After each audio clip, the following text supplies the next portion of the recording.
From Bucyrus, Ohio, in front of you, the AV-8B Harrier is going to do its short takeoff capability.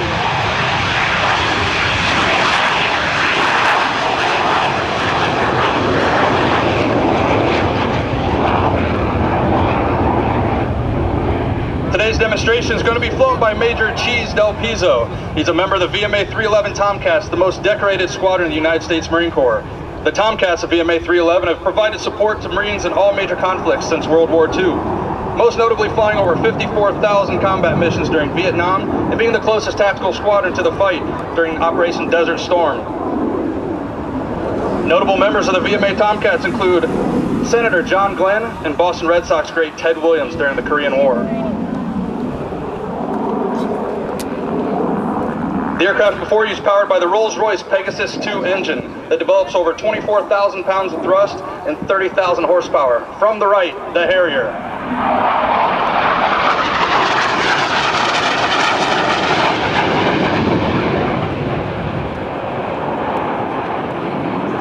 Wes, this is one of the most unique airplanes in the world and uses that vectored thrust. You know, you go back, the actual development of this aircraft took place back in the late 1950s and early 1960s in Great Britain with an aircraft known as the P1127 Kestrel, and it had a Rolls-Royce Pegasus engine that only generated about 10,000 pounds of thrust. Isn't it nice to have more power now? We definitely need it, sir. Now, it's quiet, but it's going to get noisy. It will be. He's going to come in for one more pass, and then he'll come in and bring it slowing down using the vectored thrust.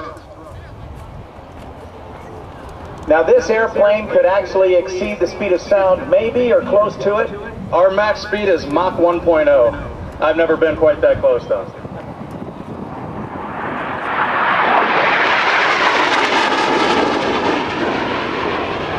Okay.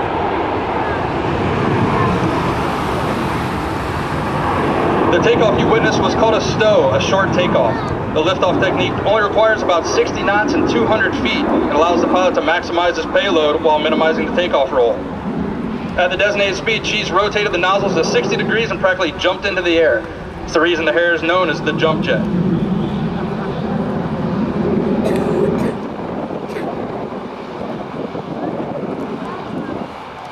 We're actually going to get a chance to see the Harrier use that vectored thrust. He's going to slow the airplane way down in just a moment, although we're getting to see some great high-speed passes right now.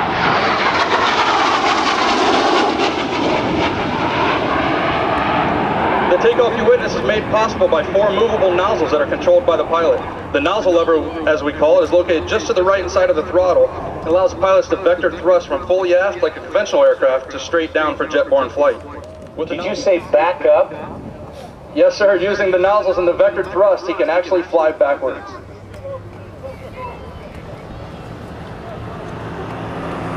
Okay, now we just found out we're going to have a slow speed touch and go, and there's a reason for that, and I think we can tell people why. Yes, sir. When we're carrying a little too much fuel and we're too heavy, the aircraft isn't powerful enough to have us hover. He's got to slow down, get rid of a little bit of fuel, and then he'll be able to come in and hover.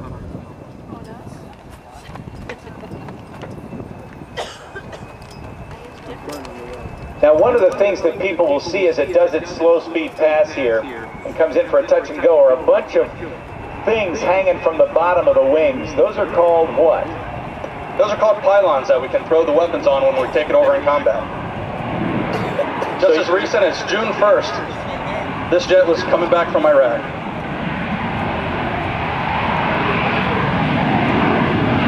The landing you're seeing from the left is an RVL, a rolling vertical landing we use for small field operations. You land on a runway as short as 1,000 feet.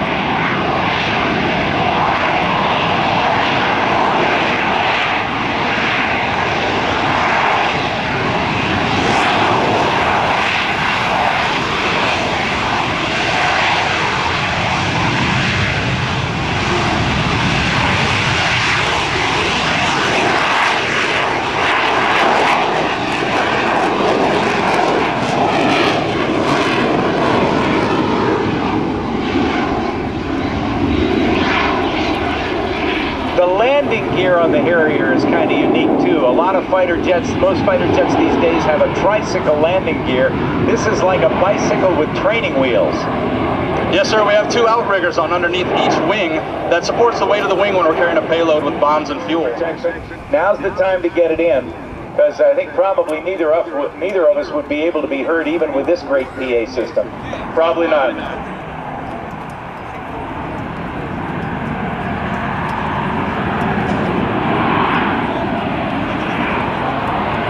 Now, about what's the angle on the nozzles right now, Wes? Currently, it has them at about 60 degrees, and upon reaching what we call the start point, it's going to bring the nozzle down to 81 degrees down. And that'll allow them to come into the house.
Ladies and gentlemen, from Marine Corps Air Station Yuma, your United States Marine Corps' AV-8B Harrier.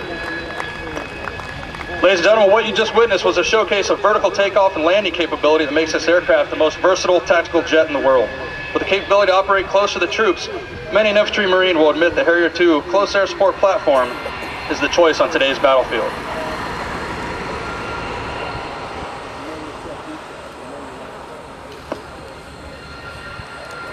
While the aircraft cools down the engine, he needs to wait approximately 1 to 2 minutes to cool down the engine below 450 degrees Celsius. Cheese is going to position the aircraft face towards the crowd and then do a vertical takeoff, translating 135 degrees to the right. And in 1 second, we just heard that Cheese is actually going to talk to the crowd from the cockpit while he does it. Avoid the Dayton Class C airspace from 5 miles southwest.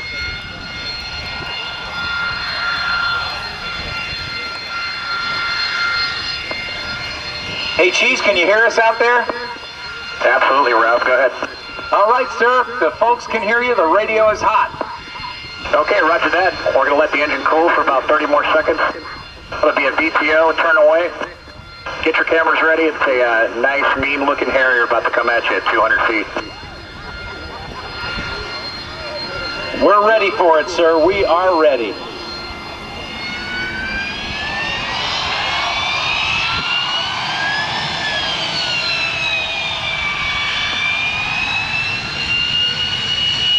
And I'll be back with you in a sec. Okay, sir.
looks gorgeous. Ladies and gentlemen, how do you like cheese out there?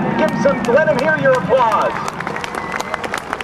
So otherwise it's pretty invisible, but that is the kind of sound that the troops on the ground love to hear, isn't it? No doubt about it, sir. It's definitely the sound of freedom that they love. Yep, and the sound of that close air support from one of the most unique aircraft ever built.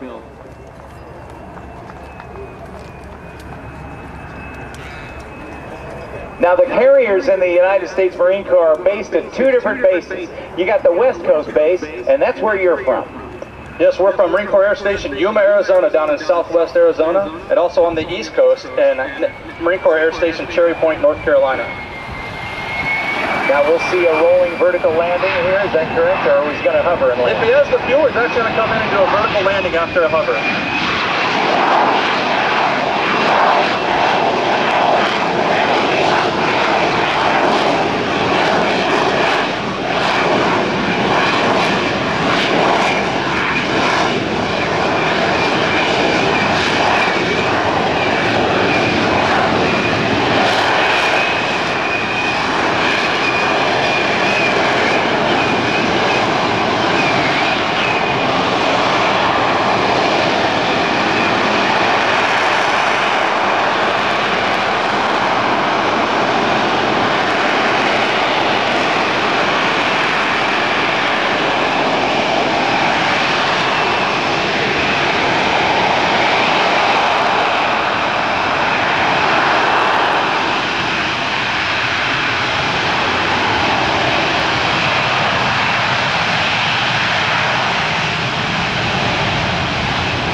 Ladies and gentlemen, your United States Marine Corps' AV-8B Harrier, and you got some closing remarks here, Wes? Ladies and gentlemen, on behalf of Lieutenant Colonel Robert Sofsky, Commanding Officer of VMA 311, we took great pleasure in presenting the AV-8B Harrier II Plus, the world's premier vertical short takeoff and landing aircraft. Thank you very much and have a great show. Thank you, Wes. Very good. I appreciate your being here.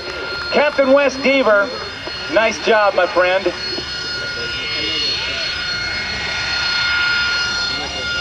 All right, ladies and gentlemen, we are going to get a chance to see and hear some more of the sound and look of freedom as